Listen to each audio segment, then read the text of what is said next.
Hello and welcome to Opera Road Trip, Operavision's 2-year podcast series exploring opera from its 16th century Italian roots to its role today across Europe and beyond.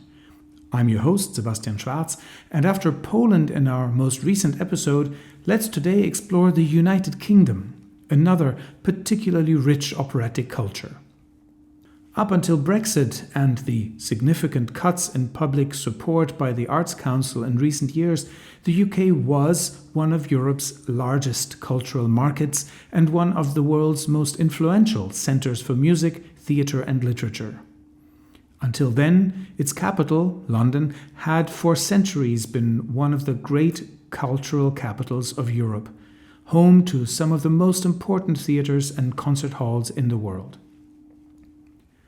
The British operatic landscape differs significantly from that of many continental European countries. Instead of a dense network of repertory opera houses funded primarily by the state, the UK developed a mixed ecosystem that combines publicly funded companies, touring organizations, privately supported festivals, and independent producers. Major institutions include the Royal Opera House in its current venue in Covent Garden since 1858, home of the Royal Opera and Ballet, as well as companies such as the 20th century creations of English National Opera in London, Welsh National Opera in Cardiff, Opera North in Leeds, Scottish Opera in Glasgow, and, since 2010, Northern Ireland Opera in Belfast. Alongside these publicly supported institutions, Britain also developed a phenomenon almost unique in the opera world: the Country House Festival. The best known of these is Glyndebourne Festival Opera, but others such as Garsington Opera and Loughborough Festival Opera or the Grange and the Grange Park have also become important parts of the summer opera calendar. To understand how the UK arrived at this complex ecosystem, however, we need to go back several centuries to the moment when opera first arrived in the British Isles. But, as usual, let's first listen to some music before we get ourselves an overview over the historical facts of opera in the United Kingdom. Framing this overview will be 2 excerpts from Handel's English-language oratorio Semele in a recording from Garsington.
When we speak of opera in the United Kingdom, we are really talking about a story of adaptation, tension, and slow flowering. London would eventually become one of the most important centers of Italian opera outside Italy, Yet the country's own path to fully sung opera was long and winding. In the early 17th century, London's musical stage was dominated by the masque, extravagant spectacles for the Stuart court that combined poetry, dance, music, and machinery. Figures like Ben Jonson, writing the words, and Inigo Jones, designing the stages, created magical experiences, with music by composers such as Alfonso Ferrabosco the Younger and Nicholas Lanier. One famous example, the Masque of Blackness in 1605, shows the early ambition of English courtly spectacle. Music was essential, but always part of a larger theatrical collage. These were not operas, yet they laid a foundation for the marriage of drama and music in Britain. The Restoration of 1660 brought theatres back to life after the Puritan closures, and England developed its own hybrid form, the semi-opera.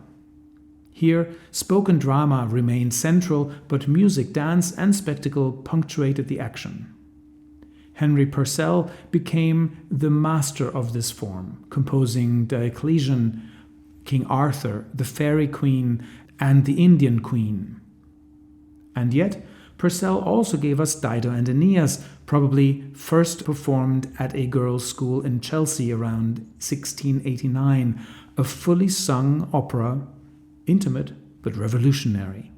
With this, England had begun to find its own operatic voice, even as it looked to continental models. By the early 1700s, London audiences were eager for Italian opera in its full glory. The Queen's Theatre at the Haymarket opened in 1705, and Handel's arrival in 1710 changed everything. His Rinaldo, 1711, dazzling, virtuosic, and filled with arias for the celebrity singers of the day, set a standard for Italian opera in London.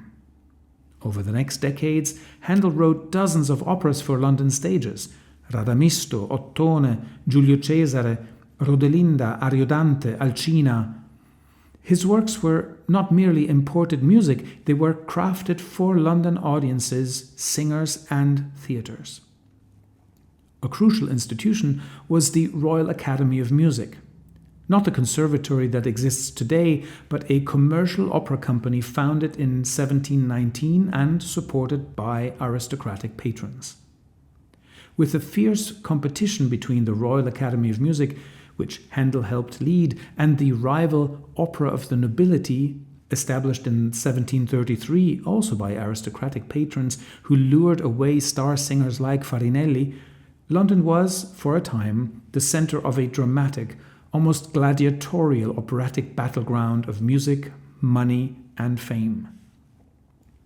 Tired with all these, by the late 1730s, Handel was turning towards English language oratorio, creating works like Semele, Hercules, or The Towering Messiah. All works today often staged as operas, which allowed him to continue engaging London audiences without the constant operatic rivalry. Italian opera would remain popular in London throughout the 18th and 19th centuries, but native British voices were slowly emerging. Figures like Alexander Renegal, who would later influence early American opera, hint at the global reach of British musical talent, while Vaughan Williams and Gustav Holst in the early 20th century began to draw deeply from English folk music and theatrical traditions, exploring what a truly British operatic voice could sound like. Then came Benjamin Britten, who transformed everything. With his lifelong partner, tenor Peter Pears, he created a modern British operatic identity. Peter Grimes, Billy Budd, The Turn of the Screw. Britten also founded the Aldborough Festival in 1948, which became a creative mecca outside London, a place where performers and composers would collaborate, experiment, and develop a distinctly English style. Aldborough, in many ways, is the spiritual successor to the intimate yet revolutionary ambition of Dido and Aeneas, a reminder that British opera has often thrived outside the city's center. Meanwhile, the 19th century also had its lighter, irrepressible voices. Gilbert and Sullivan, through their comic operas like HMS Pinafore, The Pirates of Penzance, or The Mikado, captured audiences across the English-speaking world, marrying wit, satire, and melody in ways that were deeply British. Their works reminded us that opera in the UK has always balanced grandeur with intimacy, high art with popular appeal. Today, British opera is alive with innovation. Composers such as Thomas Adès, George Benjamin, Mark Anthony Turnage, Ian Bell, or Jonathan Dove continue to create daring new works, blending contemporary issues with refined musical language. The tradition is alive both in London, at the Royal Opera House and English National Opera, and across the regions. Yet the British operatic world faces new challenges. Brexit, rising production costs, and major Arts Council cuts are forcing companies to rethink their artistic and financial strategies, echoing, in a very different way, the rivalries and risks of Handel's London 2.5 centuries ago. The story of British opera is one of adaptation, innovation, and resilience, from courtly masques to contemporary masterpieces. And it is a story that continues to be written today.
The modern British opera landscape began to take shape in the 20th century, and one of its most remarkable chapters started in the English countryside.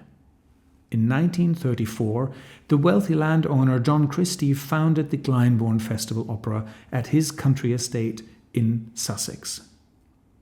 His idea was simple but radical: to create a summer opera festival that would combine the highest musical standards with the relaxed atmosphere of a country house gathering. Over the course of the 20th century, others followed the Glyndebourne example and created variations of it in other parts of the English countryside.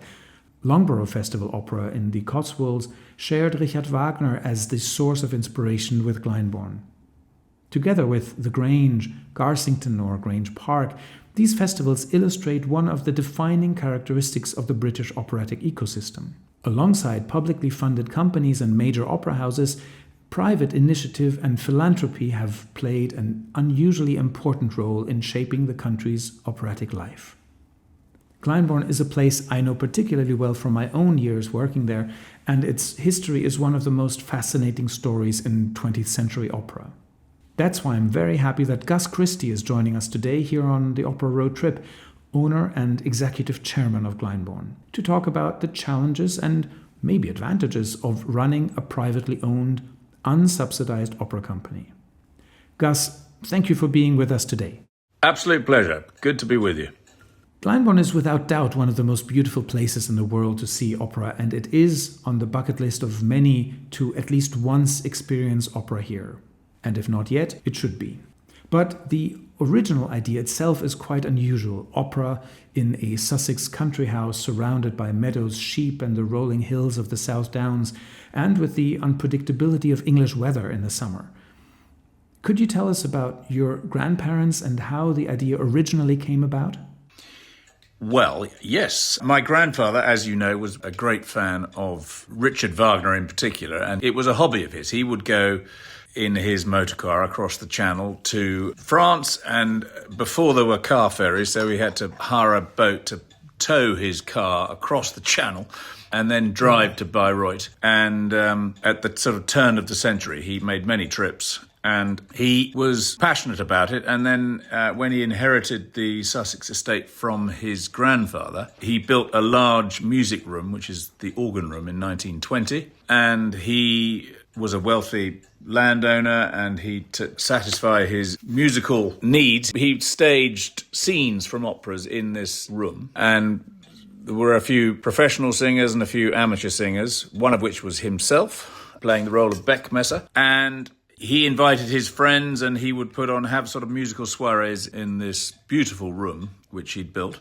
And one of these visiting professionals turned out to be his future wife, Audrey Mildmay, who came to sing the role of Blonde in Furen. He was a 50-year-old bachelor at the time, but took a shine and wooed her and succeeded in persuading her to marry him.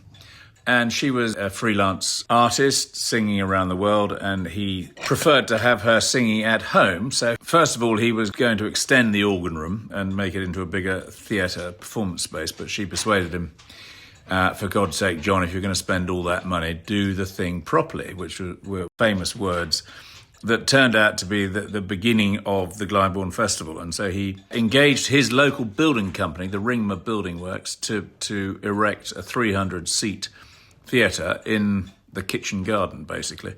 And he was very fortunate to lure two very eminent artists, Fritz Busch, conductor, and Karl Ebert, director, from Germany, who were fleeing the Nazi regime at the time. And I think they very much helped to set the standards, the artistic and musical bars, at the very outset of the festival. And my grandfather's motto was not the best that we can do, but the best that can be done anywhere, which is a very aspiring motto, but it's one that we still aspire to. So it was a crazy idea to build an opera house in the middle of the Sussex countryside. And on the first night, on May the 28th, 1934, he staged The Marriage Figaro with my grandmother, Audrey, singing the role of Susanna. And I think 7 people got off the London train. The following night, I think there was one more. And then thereafter, word spread that there was something rather extraordinary happening in the Sussex countryside, and it took off. And as I said, the standards were very high from the beginning with Karl Ebert and Fritz Busch involved. And so it began. Glyndebourne is still run by the Christie family nearly a century later. We see in the case of Bayreuth that the family involvement leaves big questions to be asked for the near future. How did you balance that family heritage with the need to run a modern international opera company? How does it work structurally? Well, I'm the executive chairman, and we have a board of directors. Glyndebourne Productions Limited is a charitable company, and the board of directors has a chairman in the shape of Lord Mervyn Davis, and then we have about a dozen trustees on the board. So I chair the executive, and the structure at Glyndebourne currently is we have a chief executive officer in the shape of Richard Davison Houston, and an artistic director, Stephen Langridge, who both co-run the company and report to me and the board. And underneath them, there are directors. So there's a technical director, an operations director, an audience development director, a development director, a financial director. It's a collaborative setup, but the buck ultimately stops with me as the sort of owner and current incumbent in the house.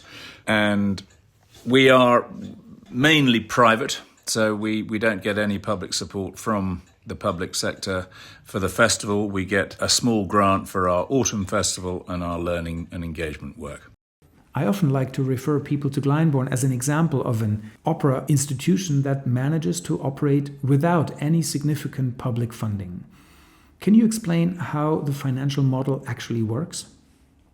I mean, I think especially at times like these, it is an advantage to not be reliant on the public purse. And I mean, we experienced 4 years ago a 50% cut in our grant for the touring opera, which spelt the end of the tour, which is a great shame for the venues that we toured to, and I think is the country's loss. But we do heavily rely on the generosity of private individuals. It used to be more corporate than it is now. We get very little corporate support, so it is mainly private individuals who support us, and we need to raise £6-7 million a year to help with our bottom line. And I'm delighted to say that we're currently achieving that.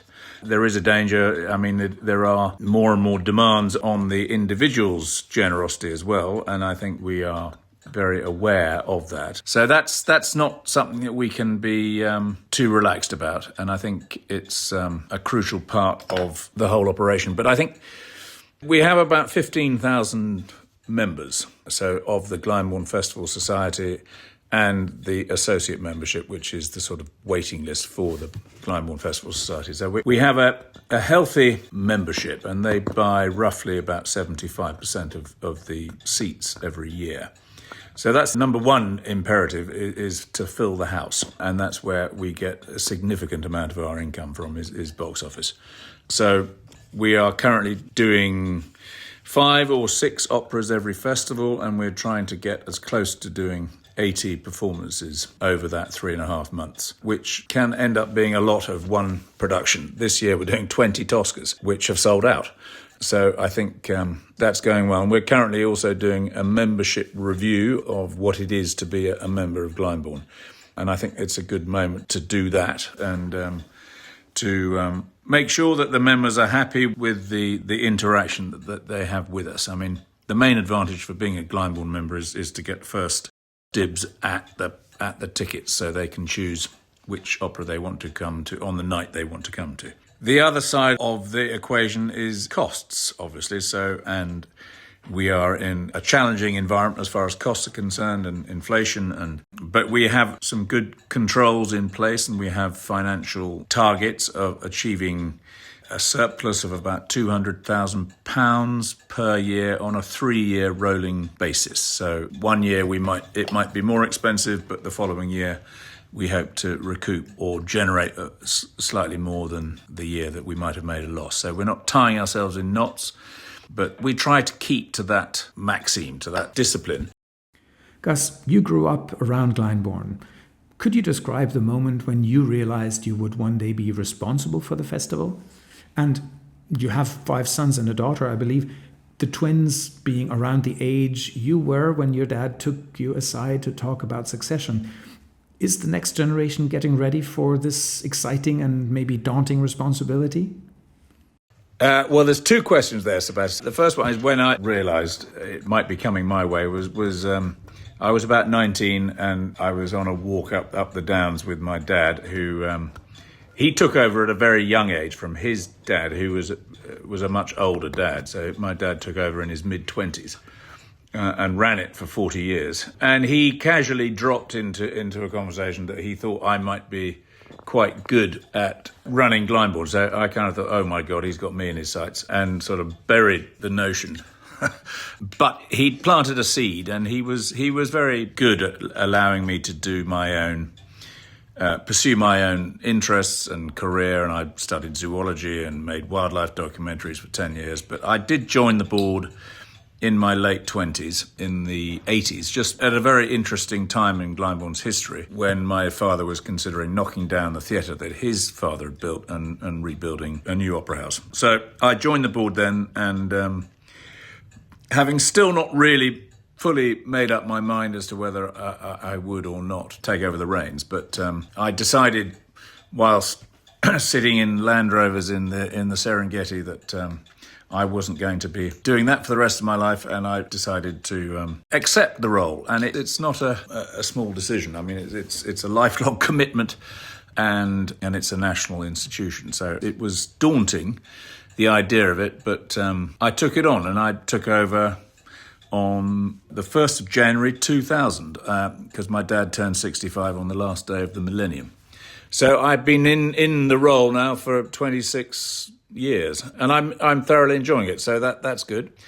But as far as the next generation's concerned, I mean, it would be wonderful if one of my children was up for it. And I can honestly say that at the moment I don't know who that will be. And here I was hoping that you could give you the scoop.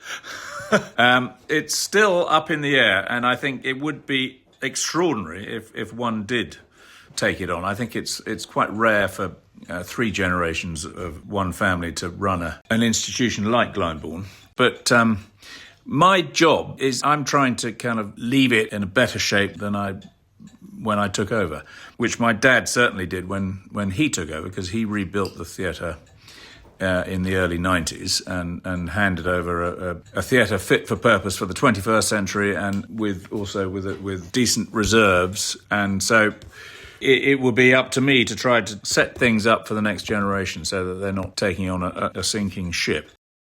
I think they will be relieved to hear that. Now, outside the UK, people are often surprised by the idea of country house opera. I already mentioned in the historical overview, it is a model that flourishes in Britain in a way that it never really did elsewhere in Europe, bringing up a whole number of festivals all over the country. What makes the experience so special?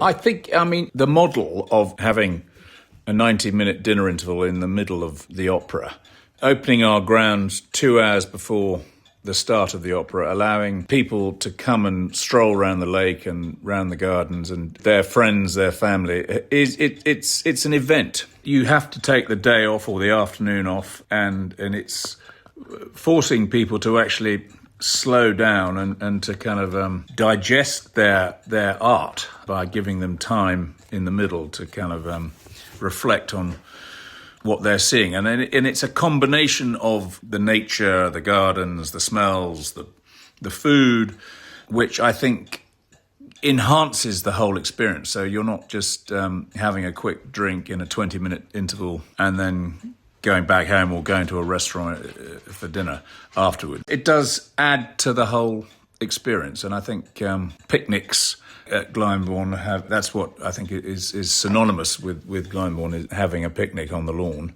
We have 3 restaurants there, so we can accommodate half the audiences in restaurants. But I think picnics seem to be getting increasingly popular because people like to go and sit out under the walnut tree or by the rose garden or by the lake, or find their spot that they like and buy either one of our pre-made picnic from us, or they can make their own. It's a sort of annual ritual, which I think particularly appeals to the Brits. And those that come from abroad seem to enjoy it as well. It's part of the whole experience, and I think that's what the other country house opera houses are cashing in on, and I think and they're copying the Glyndebourne model. One of the things I have learned while hosting the opera road trip is to accept that even of the most lively conversations, I can only ever take a fraction into the actual episode. Gus, it has been a pleasure hearing from you. I wish you and your audiences and everyone at Glyndebourne an inspiring and successful upcoming season. Absolute pleasure. Very good to talk to you, Sebastian. Thank you. Oh, show us the way to the next whiskey bar. Oh, don't ask why. Oh, don't ask why. For we must find the next whiskey bar. For if we don't find the next whiskey bar, I tell you we must die. I tell you we must die. I tell you, I tell you, I tell you we must die.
This was an excerpt from the very recent production of Kurt Weill's The Rise and Fall of the City of Mahagony at the English National Opera, with Danielle Denis's striking portrayal of Jenny, accompanied by the E&O Orchestra and Chorus.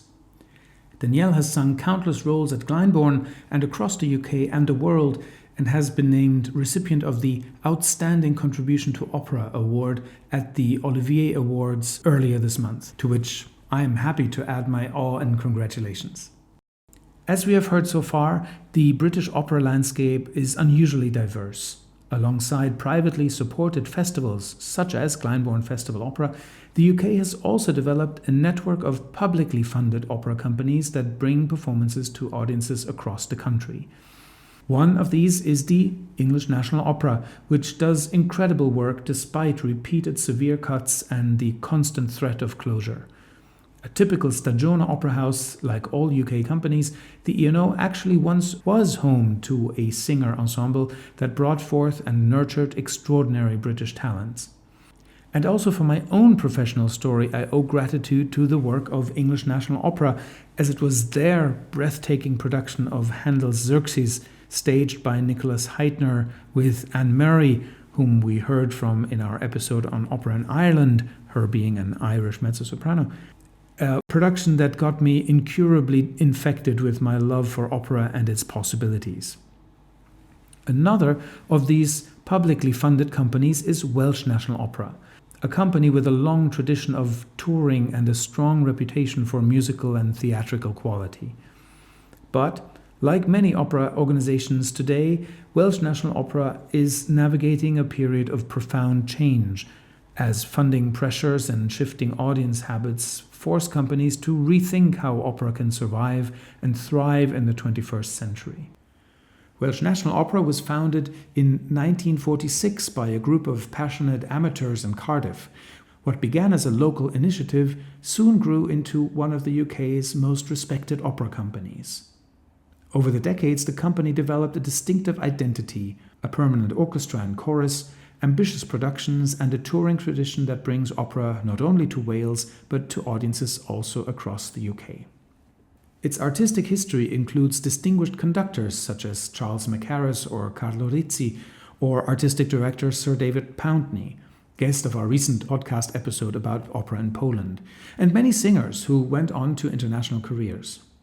But the company is now facing one of the most challenging moments in its history, following significant reductions in public funding and the rising costs of touring and producing opera. In 2025, Welsh National Opera introduced a new leadership structure, appointing 2 CEOs and co-general directors, director Adele Thomas and arts leader and producer Sarah Crabtree. Adele Thomas is my guest today here in the Opera Road Trip episode that wants to look into the opera in the UK and where, therefore, the mighty Welsh voice must be heard. Adele, thank you for joining me. It's absolutely lovely to be with you. Your appointment as co-CEO and co-general directors is quite unusual in the opera world. How does this shared leadership actually work in practice?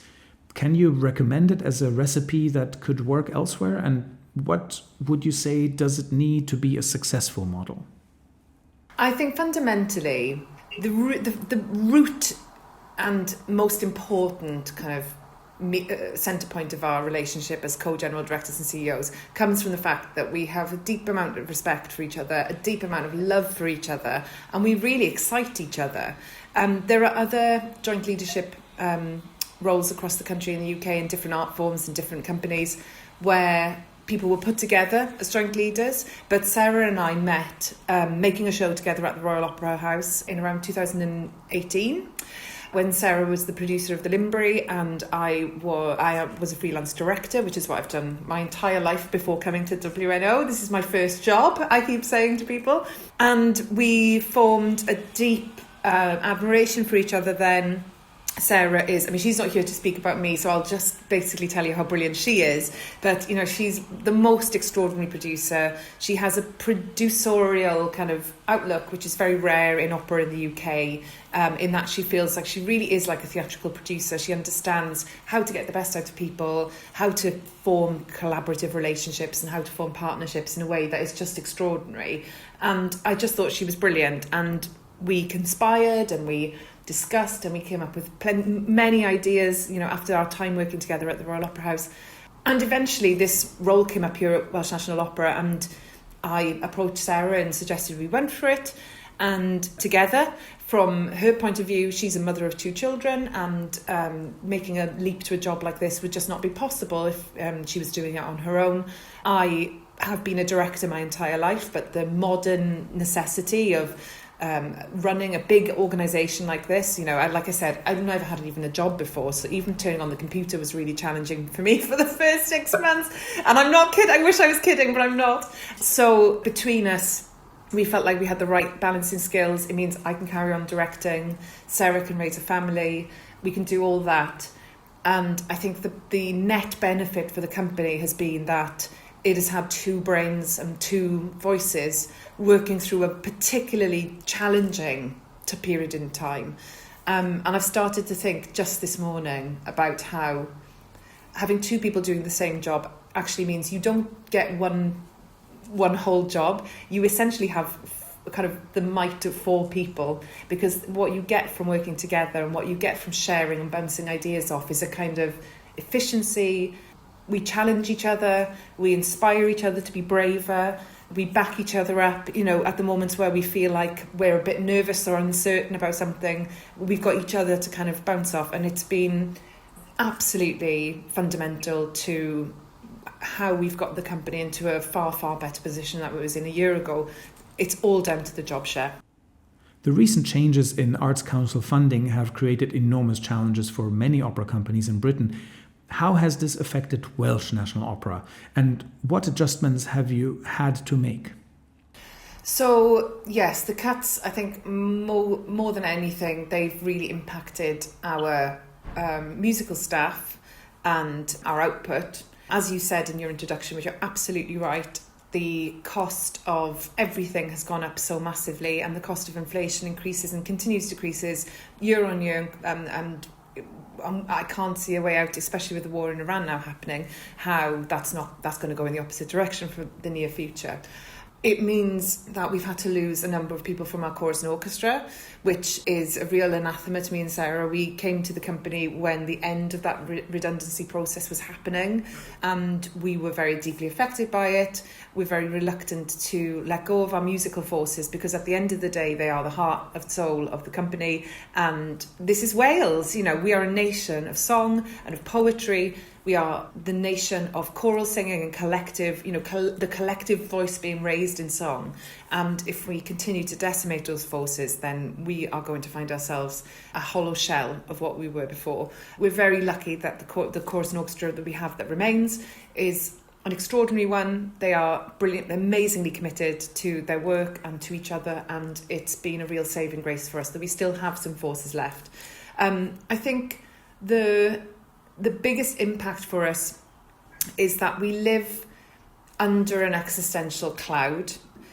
And I think in a very real sense, we are essentially on life support in the form that we are at the moment.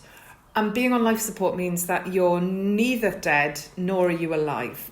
So we discovered a really stark fact about our funding very recently. We went through a lot of annual reports and a lot of the past financial reporting within the company. And in the year 2004, when we moved into the Wales Millennium Centre, which is where we're based in Cardiff Bay, we had an annual turnover of £12 million. Today, we have an annual turnover of £12 million.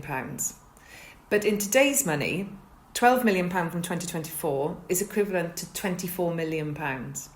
So we are operating essentially in real terms on a cut of half what we had just 20 years ago.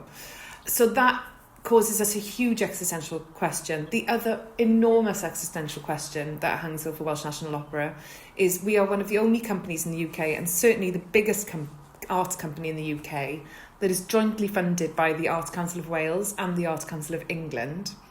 It means we are constantly the elephant in the room in every conversation, because who do we belong to? Is our identity to be a Welsh opera company, Opera Cenedlaethol Cymru, that services the people of Wales, the stories of Wales, the voices of Wales, or are we an English company in Wales funded by two arts councils?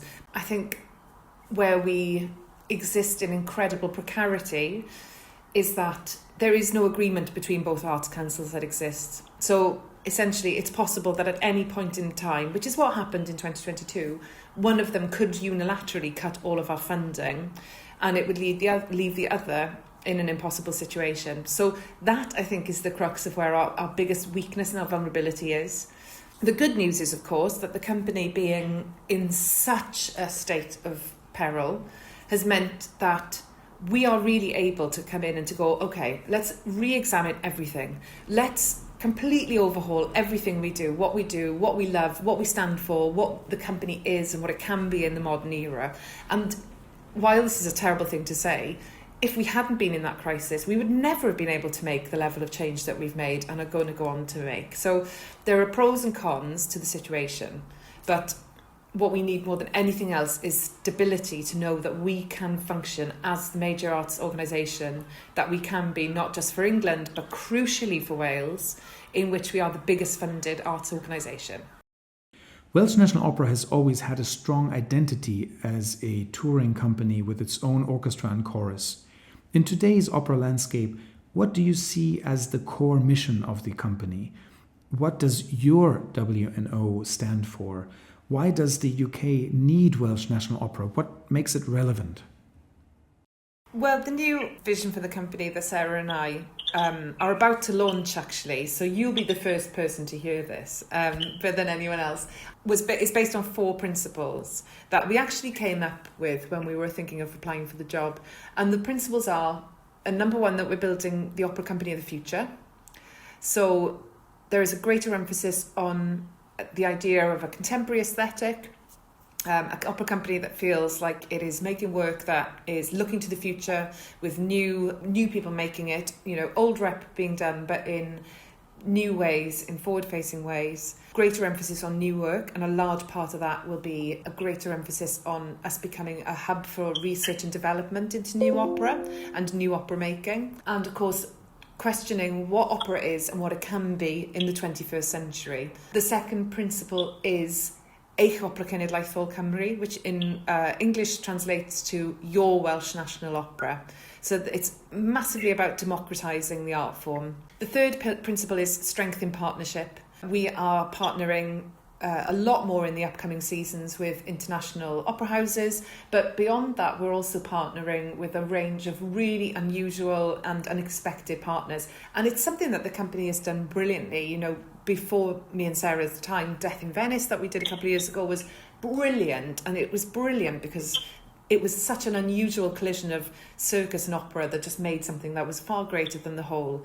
So it's to build on that tradition and to keep making more work in genuine partnership and genuine collaboration. And the last principle is an electric night out.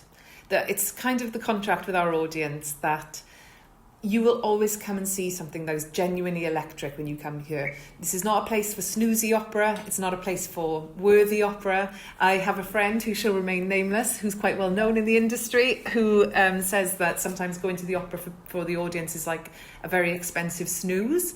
And we are determined to never deliver any productions or anything that comes out of this company that is anything other than electric. So I think all of those together put us, I think, in a really unique position within the opera ecology in the UK.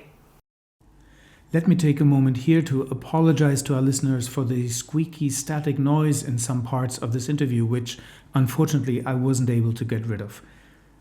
Looking ahead, Adele, what artistic ideas or project do you feel could define Welsh National Opera in the coming years? If we were to meet again, let's say 10 years from now, what would success for Welsh National Opera look like? We've commissioned already, but next year we present our first main-scale Welsh language opera. And while we are a company that are both jointly funded by England and Wales, and we tour to the south of England, I think a measure of success would absolutely be that Cymraeg, the Welsh language, is seen as being a natural part of the British and UK-wide opera ecology, that it's another voice that can be in the opera canon. I always think about Janáček and the amazing, pioneering work that he did for the Czech language being a major part of the operatic canon. And if Czech can be in the operatic canon, then Welsh is an absolute, no-brainer. It's a hugely singable language. It's deeply poetic. It's the oldest existing language in the UK. It should be a source of UK pride, that we have this incredible, ancient and extraordinary language on our doorsteps. Looking more broadly at the UK ecosystem, how optimistic are you, or are you optimistic about the future of opera in Britain? What keeps you up at night? I think there is a major existential question about the viability of opera in the UK, and it all comes down to, and I'm afraid I've looked at every angle to see where there is a lower solution to this, but I think it falls to government in the UK to stand up, not just for opera actually, but for the arts in the UK in general. There is a strange cognitive dissonance within the UK that we feel that investing in the arts is somehow elitist, that it is not for the general public, that it is wasteful, expense of taxpayers' money, when in fact all of the economic evidence suggests completely the opposite. In Wales, for example, the Arts Council of Wales published a report last year, an economic impact report into the public subsidy and what happens to that money. And they found out that for every £1 spent in Wales in the arts, there was a return of £2.51 to the taxpayer, which is a huge result. It's bigger than a number of other industries that the government are very, very happy to continuously plough money into, which are necessary but will lose, for every £1 that they're invested in, they will lose 50 pence of that. So we need our politicians to stand up and make this argument to the public that the arts are, economically critical. They're a major multi-billion-pound industry in the UK. More vitally, we are brilliant at them. We are extraordinary storytellers. We make incredible opera. We make incredible theatre. We tell incredible stories. We write incredible books. Without that investment, these things will not exist. And I think the UK really is on a precipice whereby very quickly its inhabitants can become drones in a hyper-corporate, desperately romantic, desperately uninspiring, massive Amazon warehouse of a nation where we service other international forces, and our cultural identity, our sense of ourselves, our collective confidence as a nation is completely evaporated. Because I think fundamentally that's what the arts are. They are a sign that a culture has the confidence and the bravery to look at itself square in the face, to challenge itself, to hold up a mirror that we may not want to see of ourselves, to reflect the concerns and the brilliance, of the nation. Without the arts, we are a hollow shell of a country.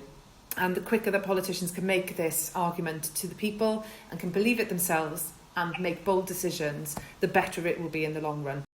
Thank you for this appeal that I'm sure most colleagues anywhere would wholeheartedly sign, and what I think as a society we must demand from those who, after all, are merely those whom we have chosen or elected to represent our community's interests and to administer our collective income as nations. They are nothing more than politicians whom the society must tell what to do, and not the other way around. During this episode, I wanted to paint a picture of the operatic landscape in the UK to show the incredible diversity between the national portfolio companies and the increasing number of privately funded opera companies. Are we asking the right questions, though? Is there anything we are missing about the situation of opera in the UK? I think it's important to say that Glyndebourne is a phenomenal institution. It's absolutely wonderful. I've worked at Glyndebourne, and what Glyndebourne is brilliant at is it has world-class artistic standards, and they really are the most extraordinary team. The but is that the model is hugely dependent on ticket prices being way beyond the being affordable to your ordinary man on the street or woman on the street. And all of those wonderful things about going to a country house opera, sitting around with champagne, are also hugely problematic when it comes to making the argument to government and to the people that opera isn't an elitist and old-fashioned art form. And of course, like I was saying, the work in Glyndebourne is not old-fashioned or elitist. It's extraordinary and beautiful. But that model is part of the existential crisis, I think, in British opera. In many ways, it's the only model that is sustainable. But if we want opera to be an art form for the people, if we want to break down the barriers to opera, which are both financial and about perception, then we have to have a strong subsidised sector. And to some degree, the rise of country house opera is the result of the fact that governments and arts councils have not funded opera to the scale that they need to keep it accessible and available to everybody.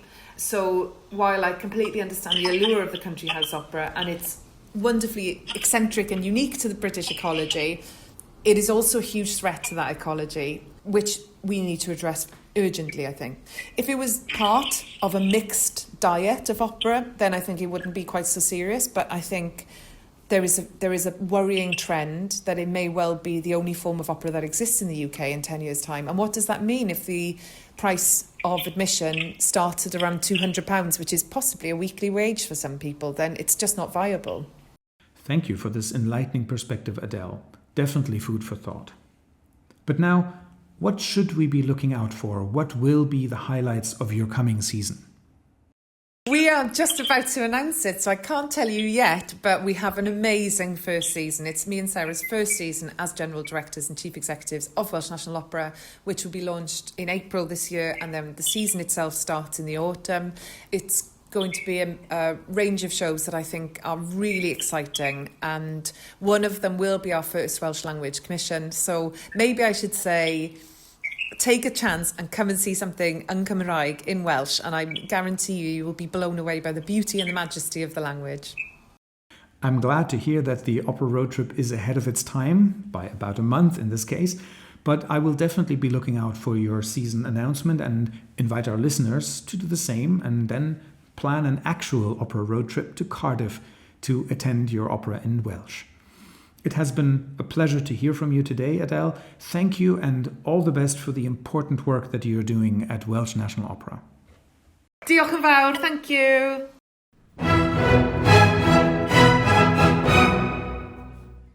I thank today's guests, Adele Thomas and Christie, for their insights, and thanks also to the Opera Vision team for their support. I must not forget to invite you also to have a look at the interesting contributions from opera houses across the globe made available to you on operavision.eu. There is the Maria de Buenos Aires from Düsseldorf, L'Écume des Jours from Lille, or a Cavalleria Rusticana and the Pagliacci from Montpellier. Our bonus music at the end of today's episode is Kate Lindsay's moving interpretation of Dido's Lament from Purcell's Dido and Aeneas. I hope you will join me again for our next episode a month from now. This series is curated, edited, and presented by me, Sebastian Schwarz. Opera Vision is supported by the Creative Europe program of the European Union in the framework of the Opera Europa Next Generation platform. Until next time, keep singing, keep questioning, and take care.